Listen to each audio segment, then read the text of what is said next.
രീതിയിൽ നമുക്ക് നിങ്ങൾ എളിമപ്പെടുന്നത് എന്തിനാണെന്നറിയാം? എളിമപ്പെടണത് ഒന്നാമത്തിൽ നിങ്ങളുടെ ലക്ഷ്യങ്ങൾ തന്നെ അതിൻ്റെ അകത്ത് ഭയങ്കര ഈഗോ ഉണ്ടാവും. നിങ്ങൾ സെറ്റ് ചെയ്ത് വെച്ചിരിക്കുന്ന ലക്ഷ്യങ്ങളനുസരിച്ച് ദൈവം തന്നെ ഒന്നുമില്ല നിങ്ങൾ പറയണത്. നിങ്ങൾ രാജാവിൻ്റെ മകനാണ്, അതുകൊണ്ട് നിങ്ങൾ സെറ്റ് ചെയ്ത് വെച്ചിരിക്കുന്ന ലക്ഷ്യങ്ങൾ ദൈവം തരണം, അതല്ല നിങ്ങൾ പറയണത്.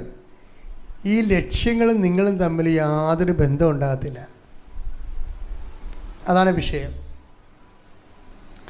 അപ്പം നമ്മളെ സംബന്ധിച്ചിടത്തോളം നമ്മുടെ ഉള്ളിൽ തന്നെ ഈ മരുഭൂമി സൃഷ്ടിക്കണമല്ല, മരുഭൂമി നമ്മൾ തന്നെ ഉണ്ടാക്കിയെടുക്കുന്നതാണ് ഈ സാധനം. എന്ന് വെച്ചാൽ തെറ്റായ ചില ലക്ഷ്യങ്ങൾ വെച്ചുകൊണ്ട്